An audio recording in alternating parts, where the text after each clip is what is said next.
عہد انتقام بقلم علینا خان۔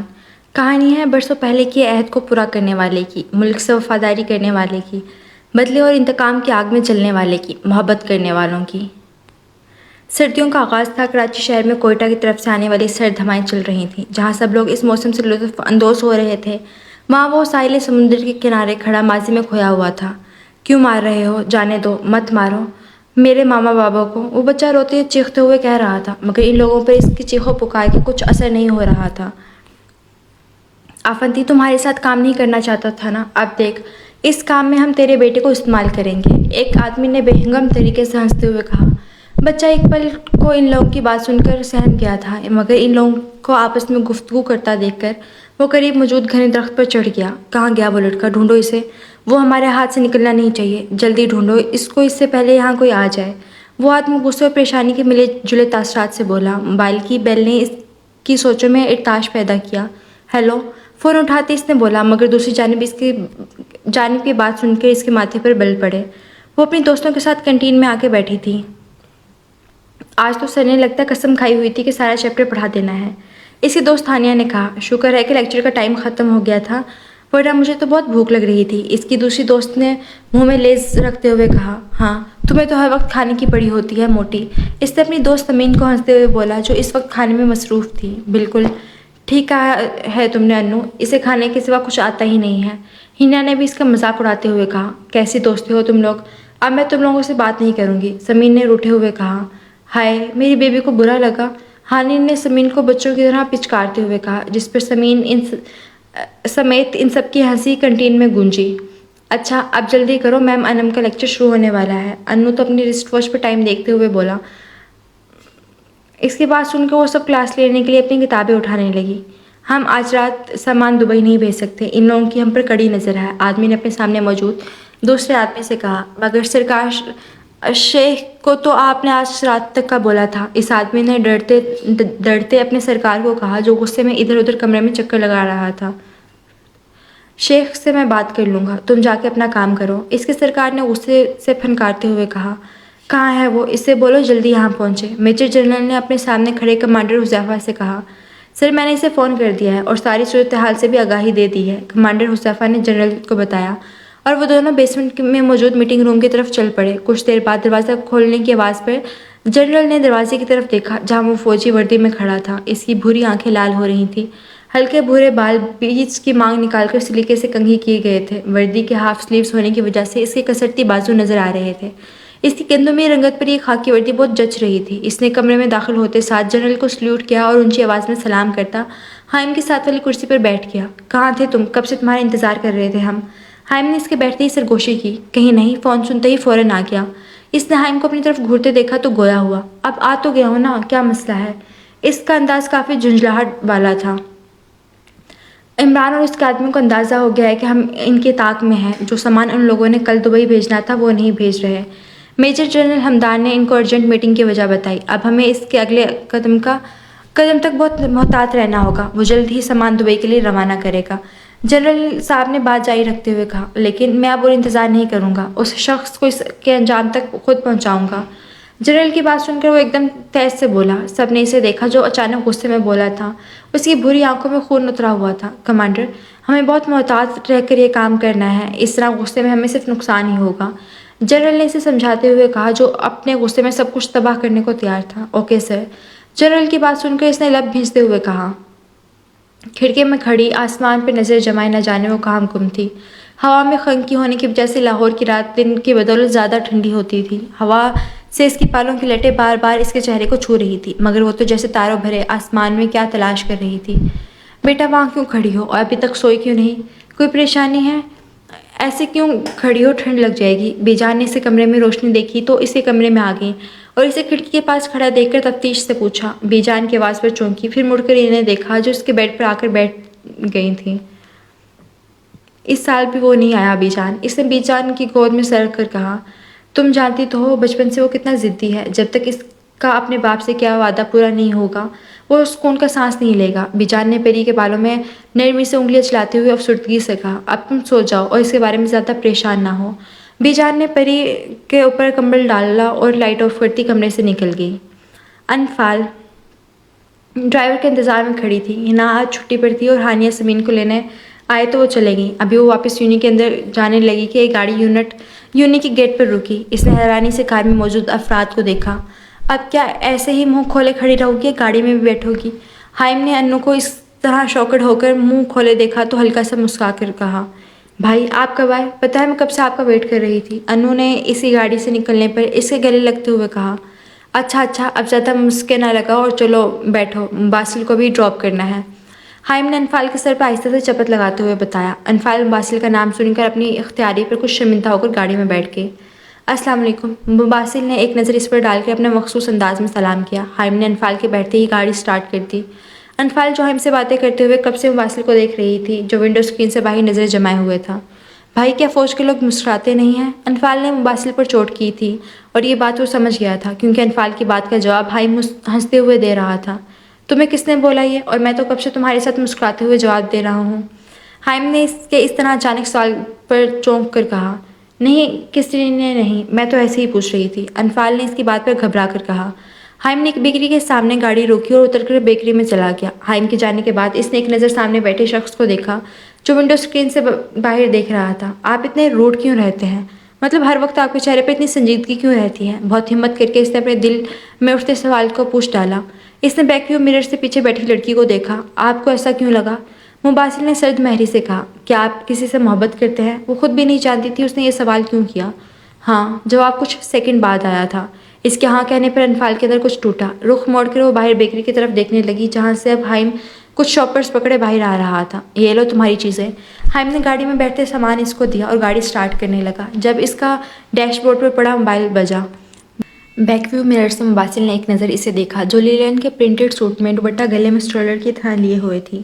سفید رنگت کھڑی ناک، عنابی لب، گھنے کالے بال اور بھوری آنکھیں جو اس کی بات سن کر اداس نظر آ رہی تھیں۔ اپنے اوپر کسی کی نظر محسوس کرتے اس نے سر اٹھا کر مرر میں دیکھا۔ ایک پل کو دونوں کی بری آنکھیں ملیں۔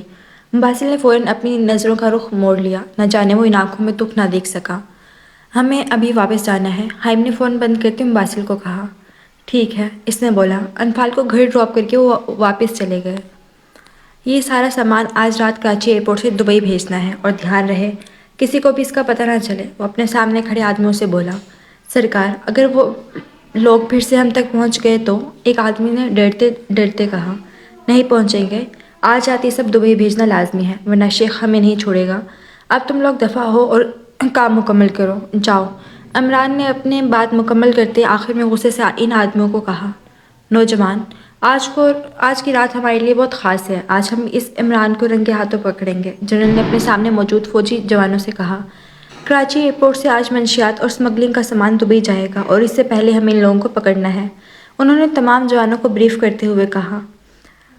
کمانڈوز عثمان، ہادی، کامران، آپ لوگ پیچھے سے فوجی جوانوں کے ساتھ حملہ کریں گے۔ باسل، ہائم، اویس، آپ لوگ آگے سے جائیں گے اور حذیفہ، عدیل جوانوں کے ساتھ باہر نظر رکھیں گے۔ جنرل حمدان صاحب نے ان کو ان کی پوزیشن کے بارے میں بتایا۔ پاکستان زندہ باد، سب نے ایک زبان ہو کر نعرہ لگایا اور باہر کی طرف بڑھے جہاں ان کی گاڑیاں تیار کھڑی تھیں۔ دادا جان، بس آپ اسے اب واپس بلائیں۔ اتنے سال کیسے کوئی اپنوں سے دور رہتا ہے؟ وہ عمیر صاحب کو چائے دینے آئی تھی۔ انہیں فارغ دیکھ کر اس نے خفگی سے کہا۔ وہ نہیں آئے گا جب تک اپنے والدین سے کیا عہد پورا نہ ہو جائے، انہوں نے سرد آہ بھرتے ہوئے بولا۔ وہ خود چاہتے تھے کہ اب وہ واپس آ جائے۔ کیا ہم سے ملنے بھی نہیں آ سکتا وہ؟ میں جانتی ہوں یہ وعدہ پورا کرنا ضروری ہے، لیکن کم از کم وہ ہر مہینے نہ صحیح سال میں 1-2 بار آ جائے۔ پریسا کے چہرے پر خفگی صاف ظاہر تھی۔ اچھا آپ پریشان نہ ہو، بات کروں گا اس سے، انہوں نے پری کو اپنے ساتھ لگاتے ہوئے دلاسا دیا کیونکہ وہ جانتے تھے وہ ان کی ایک نہیں سنے گا۔ جلدی سب کنٹینرز میں ڈالو اس سے پہلے کوئی یہاں آ جائے، وہ آدمی غصے اور پریشانی سے بولا۔ ابھی وہ سامان لوڈ کر رہے تھے کہ سامنے سے ایک گولی اڑتی ہوئی ایک آدمی کے پاؤں میں لگی اور اس کی چیخ بلند ہوئی۔ ہینڈز اپ، خود کو اور سامان کو ہمارے حوالے کر دو، بھاگنے کی کوشش نہ کرنا ورنہ مارے جاؤ گے۔ تم لوگ چاروں طرف سے گھیرے جا چکے ہو، ایک کمانڈر نے آگے بڑھتے ہوئے ان آدمیوں کو وارننگ دی۔ ہم یہ تمہارے حوالے نہیں کریں گے اور ہمیں اندازہ تھا کہ تم لوگ یہاں ضرور آؤ گے، ان میں سے ایک آدمی نے عجیب طریقے سے ہنستے ہوئے کہا۔ گولی کی آواز گونجی اور اس آدمی کے بازو کو چیرتی ہوئی نکلی۔ گولی چلنے پر وہ آدمی وہاں سے بھاگنے لگے جب چاروں طرف سے گولیوں کی آوازیں آنے لگیں۔ سب برباد کر دیا تم لوگوں نے، اب میں شیخ کو کیا جواب دوں گا کہ کن نکمے آدمیوں کو میں نے یہ کام دیا؟ جو ان فوجیوں کی نظر سے نہ بچ سکے۔ عمران نے ان زخمی آدمی کو دیکھ کر پھنکارا، ان لوگوں نے سب اسمگلنگ کا سامان قبضے میں لے لیا اور سب بچوں اور لڑکیوں کو بھی بازیاب کروا لیا۔ ایک اور آدمی نے ڈرتے ڈرتے اپنے سرکار کو بتایا، جو غصے اور طیش میں ادھر ادھر چکر لگا رہا تھا، دفع ہو جاؤ، کسی کام کے نہیں ہو تم لوگ، اب میں خود کچھ کروں گا، وہ ایک بار پھر پھنکارتے ہوئے بولا۔ وہ چاروں یونی کے گراؤنڈ میں بیٹھی تھیں۔ سمین اور ہانی ایک ناول پڑھنے میں مصروف تھی اور ہنا انگلش کے نوٹس بنا رہی تھی، جبکہ وہ نہ جانے کدھر کھوئی ہوئی تھی۔ انو یار، اس طرح منہ پھلا کر کیوں بیٹھی ہو؟ ہنا نے اس سے پوچھا۔ وہ کب سے انفال کو پیشان دیکھ رہی تھی۔ ہنا کے سوال پر وہ خیالوں سے باہر آئی۔ باسل، کل بھائی مجھے لینے آئے تھے اور ساتھ وہ بھی۔ اس نے اپنی پریشانی ظاہر کی۔ اوہ، ان تینوں نے اس کو دیکھتے معنی خیزی سے کہا۔ پھر تم نے اس سے بات کی؟ سمین نے اسے چھیڑتے ہوئے کہا۔ ہاں، کچھ سوچ کر وہ بولی۔ واہ بھائی، اچھا کیا بات کی؟ ہانی نے اس کے ہاں بولنے پر پوچھا۔ یہی کہ وہ ایسا کیوں ہے، کہیں اسے کسی سے محبت تو نہیں؟ انفال نے تھوڑا جھجک کر بتایا۔ پھر وہ تینوں ایک ساتھ بولیں۔ اس نے کہا ہاں، یہ بتاتے نہ جانے کیوں اس کی آواز بھر آئی۔ ایسا کچھ نہیں ہوگا، کیا پتہ اس نے صرف تمہیں ٹالنے کے لیے بولا ہو۔ ہنا نے اسے سمجھایا تھا، وہ اپنی دوست کو اس طرح اداس نہیں دیکھ سکتی تھی۔ ہنا کی بات سن کر وہ صرف سر ہلا کر رہ گئی، کیونکہ اب وہ اس کے بارے میں بات نہیں کرنا چاہتی تھی۔ ان لوگوں نے سمگل شدہ مال اور بازیاب کرائے ہوئے بچوں اور لڑکیوں کو حکومت کے حوالے کر دیا تھا۔ شاباش جوانوں، اب بس ہمیں عمران کو پکڑنا ہے، کیونکہ اب وہ چین سے نہیں بیٹھے گا۔ میجر نے سب کو شاباش دیتے ہوئے کہا۔ اب ہمیں انتظار کرنا ہوگا، بہت جلد وہ دوبارہ سامان بھیجے گا اور اب کی بار ہم نے اس کے اڈے پر حملہ کریں گے۔ جنرل نے کہا۔ انشاءاللہ اس بار ہم اس کو اس کے انجام تک پہنچائیں گے۔ پاک فوج زندہ باد، پاکستان پائندہ باد، سب نے ایک زبان ہو کر نعرہ لگایا۔ وہ دونوں اپنے پارٹنر میں بیٹھے کام کر رہے تھے۔ ہائم کافی بنا کر لایا تو اسے دیکھا، جو پتہ نہیں کون سی دنیا میں کھویا ہوا تھا۔ کہاں کھوئے ہوئے ہو؟ میں اتنی دیر سے یہاں بیٹھا ہوں اور تم تو پتہ نہیں کدھر کھوئے ہوئے ہو۔ ہائم نے اسے کہا، جو سوچوں میں گم تھا۔ نہیں، کہیں نہیں، بس ایسے ہی گھر کی یاد آ رہی تھی، اس نے گڑبڑاتے ہوئے بولا۔ جب سے تم نے آرمی جوائن کی ہے، تم صرف کوئی 5 یا 6 بار اپنے گھر گئے ہو، اور جب سے عمران کا کیس شروع ہوا ہے تم نے گھر جانا تو دور، فون بھی نہیں کرتے۔ ہائم نے تشویش سے پوچھا۔ میں جب تک اپنے والدین سے یہ عہد پورا نہ کروں گھر نہیں جاؤں گا، اس نے سامنے دیوار کو گھورتے ہوئے کہا۔ تم مجھے بھی نہیں بتاؤ گے کہ کیا ہوا تھا؟ ہائم خفگی سے بولا۔ کیا کرو گے جان کر؟ اس کی آنکھوں میں خون اترا تھا۔ 6 سال پہلے اس نے آرمی جوائن کی تھی اور صرف ہائم سے دوستی کی تھی، جس میں زیادہ تر ہاتھ ہائم کا تھا۔ ہم لوگ شہر میں رہتے تھے، دادا اور دادی گاؤں میں رہتے تھے۔ میں 10 سال کا تھا، ہم گاؤں جا رہے تھے، میری بہن مہینہ پہلے ہی دادی کے ساتھ گاؤں چلے گئی تھی۔ گاؤں لاہور سے 2-3 گھنٹے دور تھا۔ ابھی ہم لوگوں کو 1 گھنٹہ ہوا تھا جب فائرنگ کی آواز آئی اور ہماری گاڑی لڑکھڑائی۔ بابا نے فوراً بریک لگا کر گاڑی روکی۔ وہ سانس لینے کے لیے رکا، نظریں اپنے ہاتھوں پر جمائی، اس نے دوبارہ بولنا شروع کیا۔ کچھ آدمی ہماری گاڑی کو گھیرے کھڑے تھے۔ ایک آدمی نے گاڑی کا دروازہ کھول کر بابا کو باہر نکالا۔ ہمیں وہ ڈاکو لگے۔ پھر لوگوں نے ماما اور مجھے باہر نکالا۔ تم نے میرے ساتھ کام کرنے سے منع کر کے خود اپنے پاؤں پر کلہاڑی ماری ہے۔ اب دیکھ میں کیا کرتا ہوں۔ ایک آدمی نے عجیب طریقے سے ہنستے ہوئے میرے بابا کو بولا تھا۔ عمران، ہمیں جانے دو، بابا نے اس آدمی سے کہا۔ ان لوگوں نے میری آنکھوں کے سامنے میرے ماں باپ اور بابا کو قتل کر دیا۔ میرے رونے چیخنے کا ان پر کچھ اثر نہیں ہوا تھا۔ یہ بتاتے اس کی آنکھیں ضبط سے لال ہو گئی تھیں۔ میں ان لوگوں کی نظروں سے بچ کے قریب گھنے درخت پر چڑھ گیا۔ تو ہمارے ساتھ کام نہیں کرنا چاہتا تھا نا؟ اب دیکھ، یہ کام میں تیرے بیٹے کو استعمال کریں گے۔ وہ آدمی عمران تھا، جو میرے بابا کی لاش کے قریب بیٹھا بے ہنگم طریقے سے ہنستے ہوئے بولا تھا۔ اس کی بات سن کر میں سہم گیا تھا اور اللہ سے مدد کی دعا کی۔ وہ اور اس کے آدمی مجھے ڈھونڈ رہے تھے کہ سامنے سے ایک پولیس موبائل جو وہاں گردش کر رہی تھی پہنچ گئی اور ان سب لوگوں کو گرفتار کر لیا۔ یہ دیکھ مجھے حوصلہ ہوا اور اپنے بابا ماما کی لاش کے پاس آیا۔ بیٹا، ہمیں بتاؤ کیا ہوا ہے آپ کے ساتھ؟ ایک پولیس والا میرے پاس آ کر بولا۔ تو میں نے روتے ہوئے سب کچھ بتا دیا۔ پولیس والوں نے مجھ سے گھر کا نمبر مانگا اور ڈیڈ باڈیز ہمارے گھر پہنچا دی۔ ہمارے گھر کہرام مچ گیا۔ میری بہن جو ماں باپ کا انتظار کر رہی تھی، ان کی لاشوں کو دیکھ کر اپنے ہوش کھو بیٹھی۔ ماما بابا کی ڈیتھ کے بعد مجھے اور میری بہن کو دادا اور دادی دوسرے شہر لے گئے۔ میرے دادا اور دادی نے ہم دونوں بہن بھائیوں کو بہت مشکل سے سنبھالا تھا۔ ایک بار میں نے دادا سے پوچھا، ماما بابا اتنی جلدی کیوں چلے گئے؟ سب لوگ کیوں اس دنیا سے چلے جاتے ہیں؟ تو دادا نے کہا تھا، بیٹا ہم زندگی جیتے ہیں لیکن صرف مرنے کے لیے۔ یہ دنیا فانی ہے، کوئی یہاں ساری عمر نہیں رہتا، ایک دن سب نے جانا ہوتا ہے۔ اللہ نے ہمیں اس دنیا میں اپنی عبادت کے علاوہ کسی نہ کسی کام نیک کرنے کے لیے اس دنیا میں بھیجا ہے۔ اس دن میں نے یہ عہد کیا کہ میں اپنی ماں باپ کی موت کا بدلہ اس ظالم انسان سے ضرور لوں گا، تاکہ وہ دوبارہ کسی بچے کے سر سے ماں باپ کا سایہ نہ چھین سکے۔ کیونکہ عمران اپنی عزیز ہونے کی وجہ سے جیل سے باہر آ گیا، میں نے اس دن اپنے بابا سے عہد کیا کہ میں ان قاتل کو اس کے سر انجام تک ضرور پہنچا کر رہوں گا۔ حائم نے اسے دیکھا جس کی آواز رون گئی تھی، مگر وہ کمال ضبط سے آنسو روکے ہوئے تھا۔ مباسل نے اپنی بات ختم کر کے حائم کی طرف دیکھا۔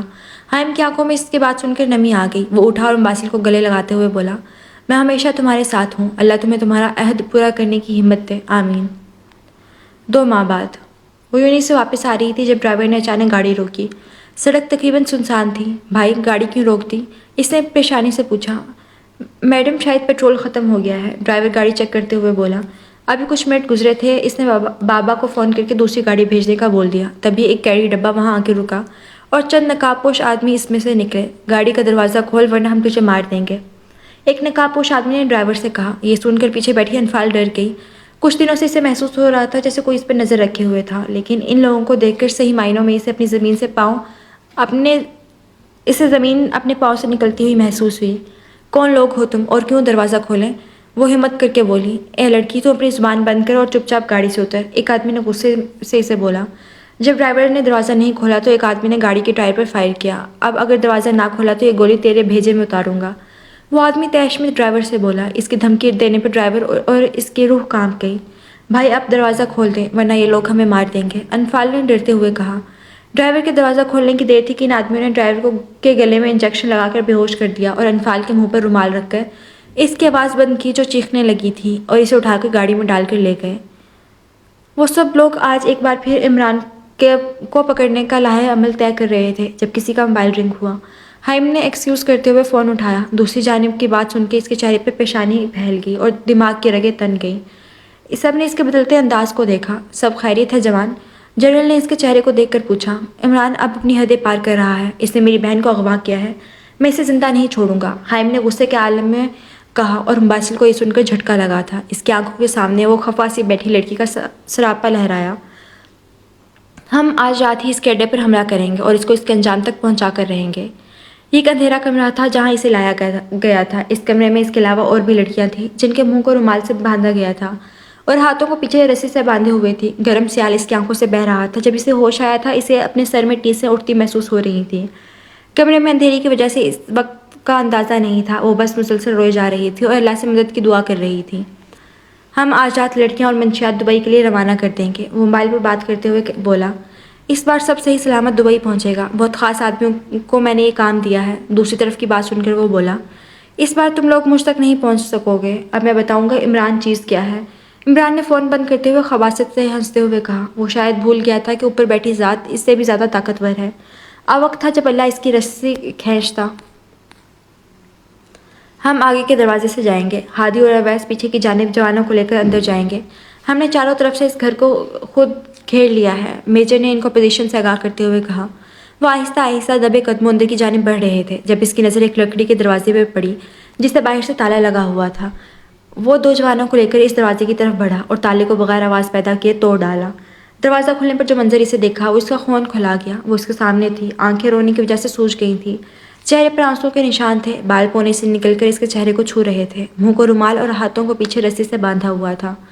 اس کمرے میں اور بھی لڑکیاں تھیں جن کی حالت بھی کچھ اسی کی طرح تھی۔ وہ انفال کے احساسات کے بارے میں جانتا تھا مگر کبھی ظاہر نہیں ہونے دیا تھا، مگر آج اسے اس کی حالت میں دیکھ کر اس کے دل کو کچھ ہوا تھا۔ اس نے آگے بڑھ کر اس کے بندھے ہاتھ کھولے اور جوانوں کو باقی لڑکیوں کو کھولنے اور باحفاظت باہر نکالنے کا کہتے انفال کے منہ پر باندھا رومال کھولا۔ وہ پہلی بار اسے اتنے قریب سے دیکھ رہا تھا۔ جب انفال نے اپنی بوجھل ہوتی آنکھوں کو کھول کر اسے دیکھا، چلو اٹھو، ہمیں یہاں سے جلد نکلنا ہے، اس نے انفال کے چہرے سے نظریں ہٹا کر کہا۔ چلو شاباش۔ جب کوئی جواب نہ آیا تو اس کی طرف اپنا ہاتھ بڑھاتے ہوئے کہا۔ انفال نے تھوڑا جھجک کر اس کے ہاتھ پر اپنا ہاتھ رکھ کر کھڑی ہو گئی۔ باقی لڑکیوں کو پیچھے کے دروازے سے باہر نکال دیا گیا تھا۔ ابھی وہ دونوں کمرے سے نکلنے لگے جب گولیوں کی آوازیں گونجنے لگی۔ اس طرف مباسل نے ایک طرف اشارہ کرتے ہوئے اسے اپنے ساتھ آنے کو کہا۔ وہ پیچھے کے دروازے کی طرف بڑھ رہی تھی جب ایک گولی مباسل کے بازو کو چھوتے ہوئے گزر گئی۔ اس نے انفال کو اپنے پیچھے کیا اور سامنے کھڑے شخص کو دیکھ کر اس کی آنکھوں میں خون اتر آیا۔ بہت جلد ہے یہاں سے بھاگنے کی، وہ آدمی ہنستے ہوئے بولا۔ انفال ان سب سے بے خبر اس کے بازو سے نکلنے والے خون کو دیکھ رہی تھی۔ عمران، تجھے تو میں اپنے ہاتھوں سے مارنے کا خواہش مند ہوں، اپنے بابا سے کیا عہد آج میں پورا کروں گا، مباسل نے سامنے کھڑے عمران کو غصے میں دیکھتے ہوئے کہا۔ کون ہو تم؟ عمران کچھ شک سے بولا۔ وہی جس کے ماں باپ کو تم نے بے دردی سے قتل کیا صرف اس لیے کہ میرے بابا نے تمہارے ساتھ اس گندے کام میں ساتھ نہیں دیا؟ وہ تیش سے بولا۔ اس کی آنکھوں میں جنون تھا جو سامنے والے کو ختم کر دینے کے لیے کافی تھا۔ تم فاروق آفندی کے بیٹے ہو؟ عمران کے چہرے پر ایک رنگ آ اور دوسرا جا رہا تھا۔ واہ، تو تمہیں یاد ہے، تو یہ بھی یاد ہوگا کہ کس بے دردی سے قتل کیا تھا۔ اب تمہاری باری ہے، تمہارا کھیل اب ختم عمران، مباسل نے غصے میں چیختے ہوئے کہا۔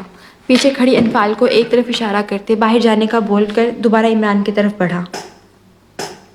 تم بھی اپنے ماں باپ کی طرح آج میرے ہاتھوں قتل ہوگے، عمران نے غصے میں پھنکارتے ہوئے کہا۔ وہ اپنے ہاتھوں میں موجود گن سے دوسری جانب اشارہ کرتے ہوئے ہنسا۔ باسل نے اس کی نظروں کے تعاقب میں دیکھا اور ایک پل کو اسے لگا جیسے کسی نے اس کے دل کو دبوچ لیا۔ ایک آدمی انفال کے ماتھے پر گن رکھے ہوئے تھا۔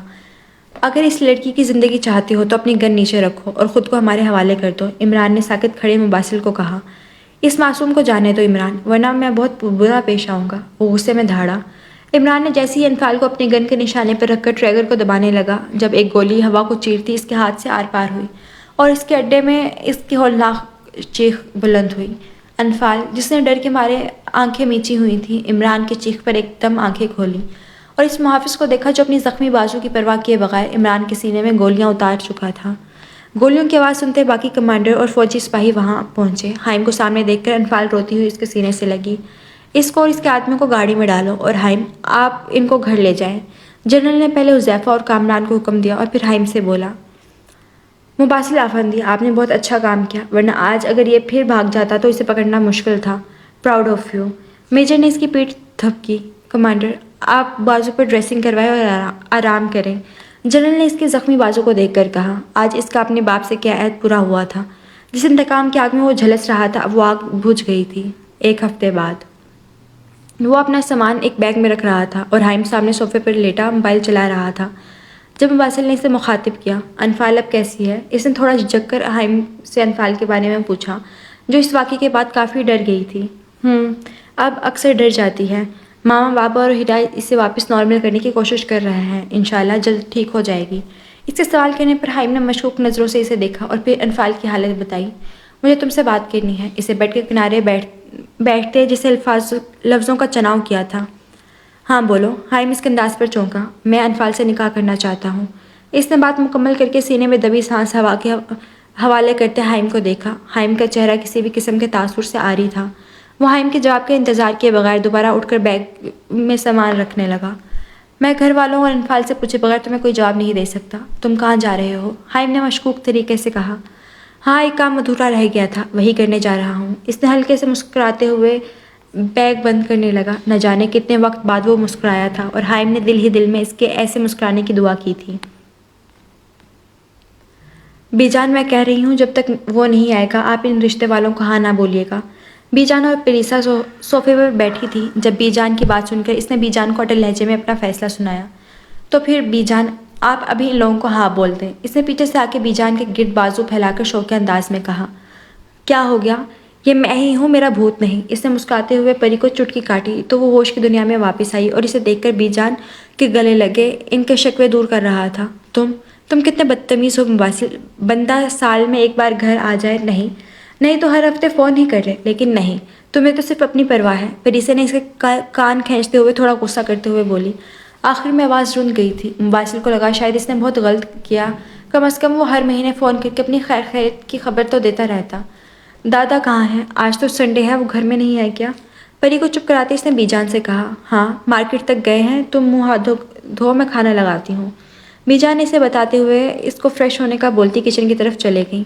اچھا، اب ناراض تو نہ ہو، اب تو آ گیا ہوں نا، ویسے ایک سرپرائز ہے آپ کے لیے، مباسل نے پری کی ناراضی ختم کرتے ہوئے کہا۔ کہیں تم نے شادی تو نہیں کر لی؟ پری کے مشکوک طریقے سے پوچھنے پر مباسل نے کہکا لگایا۔ اس کے اس طرح ہنسنے پر پریسا نے اس کی ہمیشہ خوش رہنے کی دعا کی۔ وہ ویکنڈ پر گھر آیا تھا۔ اس کا ارادہ پہلے سے انفال سے بات کرنے کا تھا، مگر آسیہ بیگم نے بتایا کہ وہ اپنے دوستوں کے ساتھ باہر گئی ہے تو وہ حیدر صاحب کے کمرے میں آیا۔ ماما، پاپا، میں آپ سے کچھ بات کرنی ہے۔ اجازت لیتے وہ کمرے میں آیا۔ حیدر صاحب بک کا مطالعہ کرنے میں مصروف تھے اور آسیہ بیگم بیڈ پر بیٹھی تھی۔ ہاں بولو بیٹا، کیا بات ہے؟ حیدر صاحب نے کتاب سائڈ پر رکھتے ہوئے نرمی سے کہا۔ آپ لوگ مباسل کو تو جانتے ہی ہیں، وہ اپنے گھر والوں کو انفال کے سلسلے میں بھیجنا چاہتا ہے۔ حائم نے تحمید باندھ کر بات شروع کی۔ ملا ہوں میں اسے کافی اچھا اور سلجھا ہوا لڑکا ہے، لیکن انفال کی رائے کے بغیر میں کچھ نہیں کہہ سکتا، حیدر صاحب نے کہا۔ حائم خود بھی انفال کی مرضی جاننا چاہتا تھا۔ ابھی وہ لوگ بات کر رہے تھے جب انفال روم میں داخل ہوئی۔ السلام علیکم بھائی، کب آئے آپ؟ اس نے کمرے میں داخل ہوتے ساتھ سلام کیا اور پھر حائم سے پوچھا۔ حائم نے اپنی بہن کو دیکھا جو اس واقعے کے بعد سے کافی سنجیدہ ہو گئی تھی۔ میں دوپہر میں آیا تو تھا، تم بتاؤ طبیعت کیسی ہے؟ حائم نے اسے بتاتے ہوئے اس کی طبیعت دریافت کی۔ ٹھیک ہوں، اس نے اپنا سر آسیہ بیگم کے کندھے پر رکھتے ہوئے کہا۔ بیٹا ہمیں آپ سے کچھ بات کرنی ہے، حیدر صاحب نے تمہید باندھتے ہوئے کہا۔ جی پاپا بولیں۔ ان کے اس طرح بولنے پر وہ کھٹی تھی مگر سنبھل کر بولی۔ دیکھو بیٹا، جو ہوا اسے اب بھول کے آگے بڑھو۔ ہم جانتے ہیں یہ سب اتنا آسان نہیں، مگر ماضی میں رہ کر زندگی نہیں گزاری جاتی۔ جو لوگ ماضی میں رہتے ہیں وہ کبھی آگے نہیں بڑھ پاتے، اگر آگے بڑھنے کے لیے ماضی کو بھولنا پڑتا ہے، ورنہ زندگی بہت مشکل ہو جاتی ہے، ہمارے لیے بھی اور ہم سے جڑے رشتوں کے لیے بھی، حیدر صاحب نے اسے سمجھاتے ہوئے کہا۔ جی پاپا میں کوشش کروں گی کہ سب بھلا کے آگے بڑھ سکوں، اس نے سر ہلاتے ہوئے کہا۔ مباسل کے گھر والے آنا چاہتے ہیں تمہارے اور مباسل کے رشتے کے لیے، انہوں نے اپنی بات کہہ کر اسے دیکھا جو ان کی بات پر ساکت ہو گئی تھی۔ بیٹا آپ سوچ لو، کوئی جلدی نہیں ہے، جو آپ کا فیصلہ ہوگا ہم اس میں خوش ہیں، حیدر صاحب نے اٹھ کر اس کے سر پر ہاتھ رکھ کر کہا۔ مجھے کچھ وقت چاہیے، اس نے نم ہوتی آنکھوں سے انہیں دیکھ کر کہا اور اٹھ کر اپنے روم میں آ کے اس نے آنسوؤں پر بندھا بند توڑتے آنسوؤں کی باڑ کو بہنے دیا۔ عمیر صاحب کے گھر آنے کے بعد ان سب نے خوشگوار ماحول میں کھانا کھایا۔ عمیر صاحب کو بھی اس سے جو شکوے تھے اس نے انہیں دور کر دیا تھا، اس نے انہیں عمران کی کھیل اور قتل کے بارے میں انہیں آگاہ کر دیا تھا۔ وہ بہت خوش تھا کہ اپنے والدین سے کیا عہد پورا ہو گیا تھا اور ان کا مجرم اپنے انجام تک پہنچ گیا تھا۔ کھانے سے فارغ ہو کر وہ دونوں عمیر صاحب اور بی جان کے کمرے میں بیٹھے تھے۔ میں آپ سب سے ایک بات کرنا چاہتا ہوں، آپ لوگ میرے ساتھ کراچی چلیں۔ باسل نے بات کرتے ان تینوں کو دیکھا۔ کراچی کیوں جانا ہے؟ بلکہ تم بھی اپنی پوسٹنگ یہاں لاہور میں ہی کرا لو، اب ہم تمہیں اور خود سے دور نہیں کر سکتے، بی جان نے اس کو ڈپٹتے ہوئے کہا۔ ارے بی جان، میں کون سا ہمیشہ کے لیے لے جانے کو بول رہا ہوں، میں تو اس لیے کہہ رہا ہوں کہ آپ میرے ساتھ کراچی چلیں اور حائم کے گھر انفال کے لیے میرا رشتہ لے کر جائیں، اس نے وضاحت دیتے ہوئے آخر میں اصل بات بتائی۔ پائیں یہ حائم اور انفال کون ہے؟ بی جان نے مشکوک طریقے سے پوچھا، جس پر مباسل نے ہنستے ہوئے کہا، حائم میرا دوست اور انفال اس کی بہن۔ مباسل نے وضاحت دی۔ اوہو، دیکھ لیں آپ لوگ، یہ اس لیے یہاں نہیں آتا تھا اور اب بھی صرف اپنے رشتے کی بات کرنے کے لیے یہاں آیا ہے۔ پریسی نے ناراضگی ظاہر کرتے ہوئے کہا، نہیں ایسا کچھ نہیں ہے، آپ لوگ وجہ جانتے ہیں میں کس لیے یہاں نہیں آتا تھا، اور جب سب صحیح ہو گیا تو میں نے اس لیے کہا، آپ ہی تو ہر وقت شادی کا کہتے رہتے ہیں، اس نے پری کی بات پر گھبرا کر کہا، جس پر سب ہنس پڑے۔ کب جانا ہے؟ عمیر صاحب نے اسے کراچی جانے کا پوچھا۔ اگلے ہفتے، مباسل نے بتایا۔ پھر تو بہت کم وقت ہے، خیر کل سے تیاری شروع کرتے ہیں، بہو کے لیے منگنی کی انگوٹھی بھی لینی ہے، بی جان نے کہا۔ بھائی مجھے آپ سے بات کرنی ہے۔ انفال حائم کو لون میں بیٹھے دیکھا تو وہیں آ گئی۔ ہاں بولو، آج ہماری گڑیا کو ایسی کیا بات کرنی ہے جو اس طرح تمہید باندھ رہی ہے؟ حائم نے انفال کو پیار سے بولا۔ آپ نے ہمدردی میں میرا رشتہ تو نہیں مانگا نا؟ وہ بات جو اسے کب سے کھٹک رہی تھی حائم کو بول دی۔ تمہیں ایسا کیوں لگا کہ وہ ہمدردی میں تم سے شادی کرنا چاہتا ہے؟ حائم کو اندازہ نہیں تھا کہ وہ رشتے کی بات کو یہ رخ دے گی، کیونکہ میرے ساتھ جو ہوا انہیں صرف مجھ سے ہمدردی ہی ہو رہی ہے اور کچھ نہیں، انفال نے بے رخی سے کہا۔ اسے وہ بات یاد تھی جب اس نے مباسل سے پوچھا تھا کہ وہ کسی سے محبت کرتا ہے تو اس نے ہاں میں جواب دیا تھا۔ اگر ایسا ہوتا تو میں اسے فوراً انکار کر دیتا، مگر اس کے لہجے میں تمہارے لیے پریشانی اور آنکھوں میں تمہارے لیے محبت دیکھ چکا ہوں، اس لیے میں نے یہ بات کی، ورنہ تم ہمارے لیے بوجھ نہیں ہو۔ حائم کی بات پر اس نے سر اٹھا کر دیکھا۔ اب فیصلہ تمہارا ہے کہ تم کیا جواب دیتی ہو، ویسے بھی اگلے ہفتے وہ اپنی فیملی کو ہمارے گھر لا رہا ہے، ان سے مل کر تم جو فیصلہ کرو گی ہمیں منظور ہے، حائم نے اسے سمجھاتے ہوئے کہا۔ جو آپ لوگوں کا فیصلہ ہوگا مجھے منظور ہے، آپ ماما پاپا کو بتا دیں۔ اس کے رشتے کی حامی سن کر حائم نے اس کے سر پر ہاتھ رکھا اور اسے آرام کرنے کا بولتے حیدر صاحب کے کمرے کی طرف چل دیا۔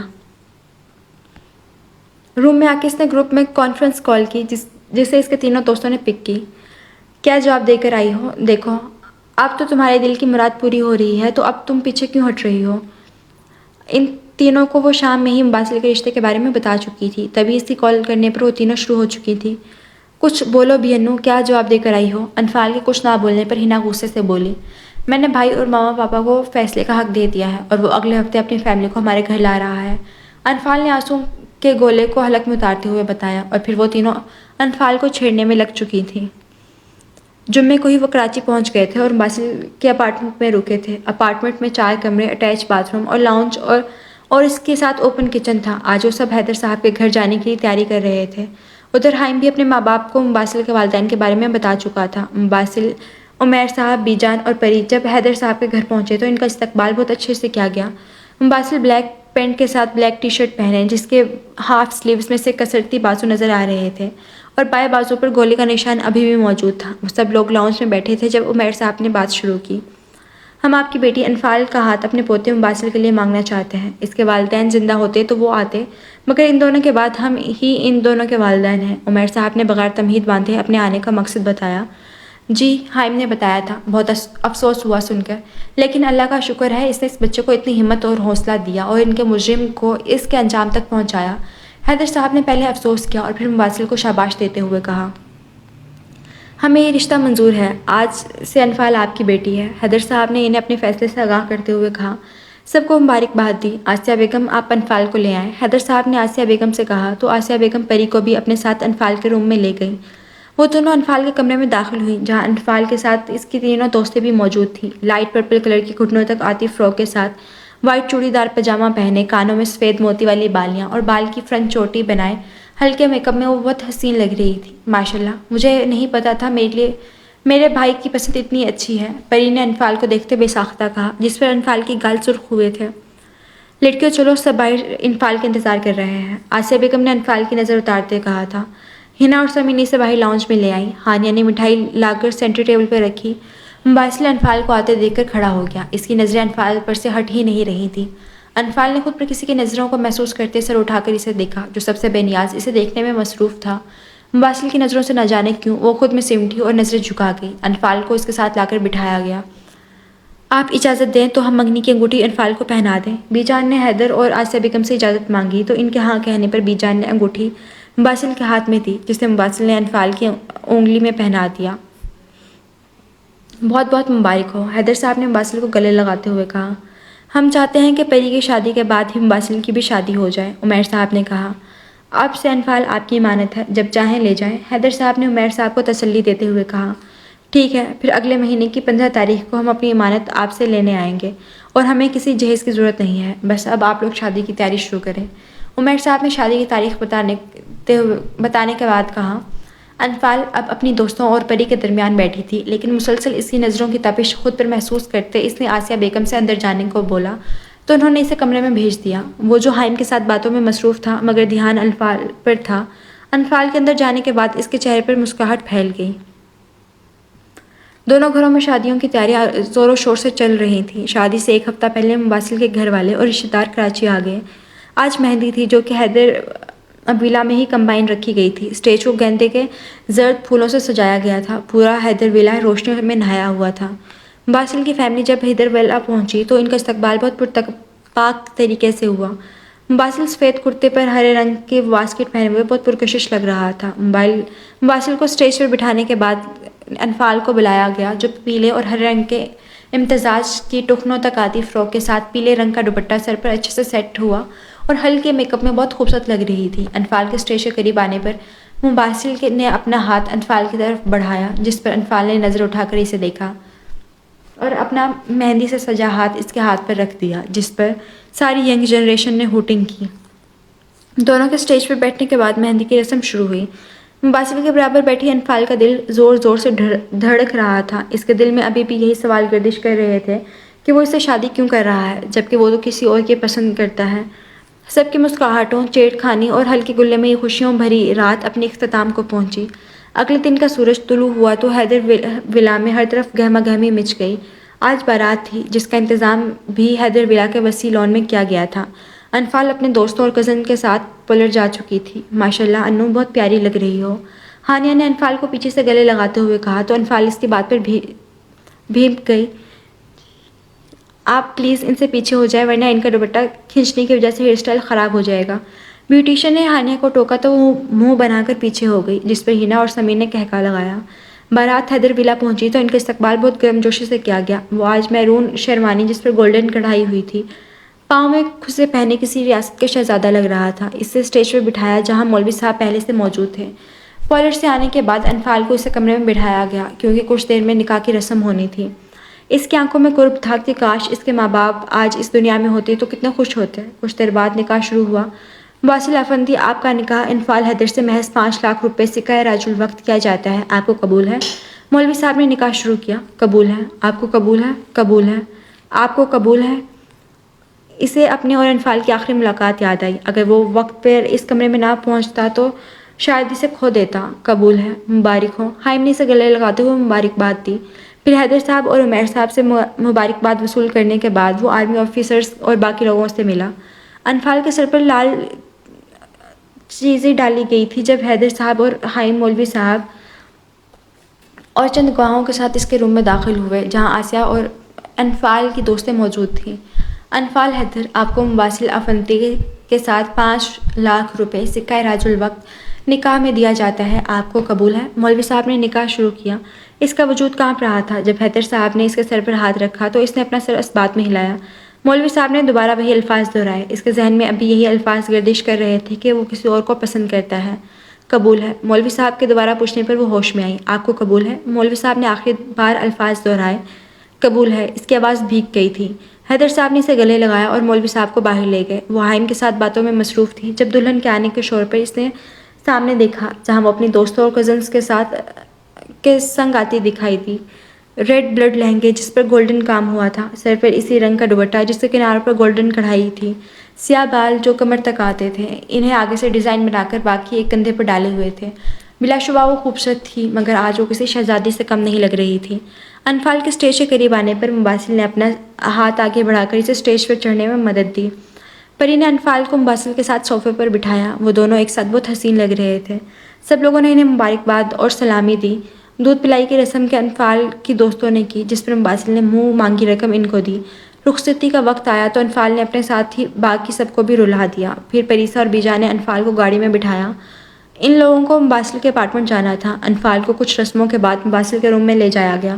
کمروں کو گلاب کے پھولوں سے سجایا گیا تھا۔ کافی دیر مباسل کا انتظار کرنے کے بعد وہ اپنا لہنگا سمیٹتی اٹھی اور جولری اتارنے کے بعد ڈریسنگ روم کی طرف بڑھ گئی۔ تھوڑی دیر بعد وہ ڈریس چینج کرنے کے بعد بیڈ پر ایک کنارے پر لیٹی اور اپنے اوپر کمفرٹر ڈال کر نیند کی وادیوں میں اتر گئی۔ رات 12 بجے وہ کمرے میں داخل ہوا تو نظر سامنے بیڈ پر لیٹی اس پری پر پڑی جو دنیا جہاں سے بے خبر خوابوں کی دنیا میں گم تھی۔ ایک اہم فون کال سننے کی وجہ سے اسے دیر ہو گئی تھی۔ وہ فون بند کرنے کے بعد جلدی سے کمرے میں آیا کہ کہیں انفال اس کے انتظار میں بیٹھی ہو، مگر کمرے میں آ کر اسے سوتا دیکھ کر وہ سر جھٹکتا ڈریسنگ روم کی جانب بڑھ گیا اور کچھ دیر میں آرام دہ کپڑے پہنے لائٹ آف کر کے وہ بیڈ کی دوسری طرف لیٹ گیا۔ اگلی صبح انفال کی آنکھ کھلی تو نظر اپنے برابر سوئے وجود پر پڑی۔ وہ فوراً ہڑبڑا کر اٹھی جس سے مباسل کی آنکھ کھل گئی۔ کیا کوئی جن دیکھ لیا ہے جو اس طرح اٹھی ہو؟ مباسل نے اس کے اس طرح اٹھنے پر چوٹ کی۔ آپ یہاں کیا کر رہے ہیں؟ انفال نے اس کے سوال کو اگنور کرتے ہوئے پوچھا۔ مباسل نے اس کے اس بے تکے سوال پر نفی سے سر ہلایا۔ محترمہ، یہ میرا گھر ہے اور یہ کمرہ بھی میرا ہے، اس نے انفال کی بات پر طنز کرتے ہوئے کہا۔ وہ اٹھ کر باتھ روم میں چلا گیا۔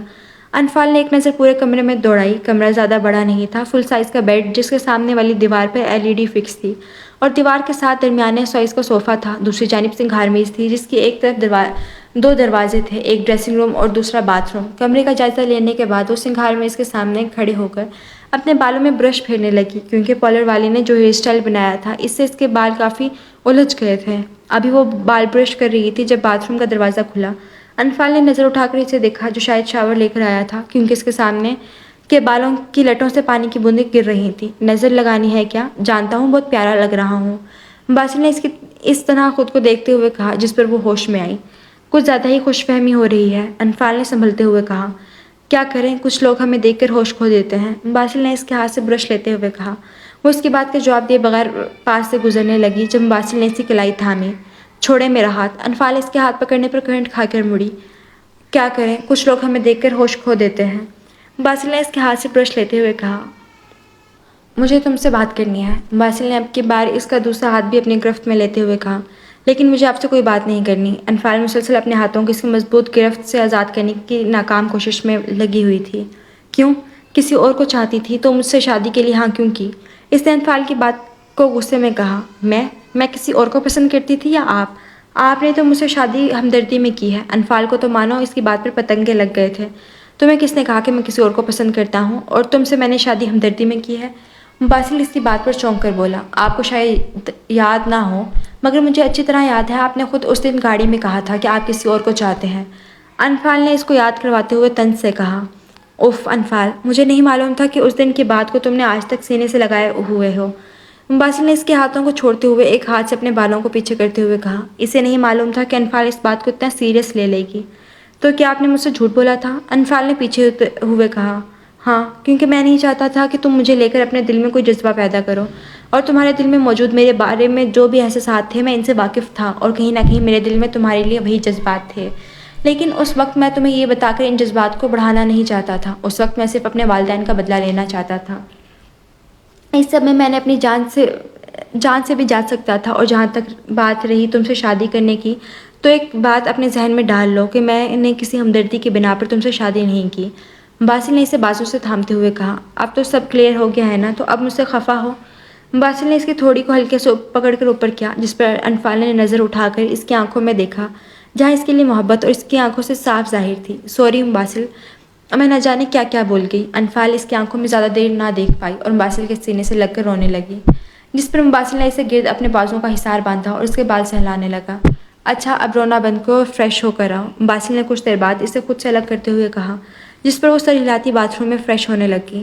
انفال جب فریش ہو کر باہر آئی تو باسل کو اپنے انتظار میں پایا۔ باسل نے انفال کا ہاتھ نرمی سے تھاما کر اس میں خوبصورت سا بریسلٹ پہنا کر اس کے ہاتھ اپنے لبوں سے لگائے۔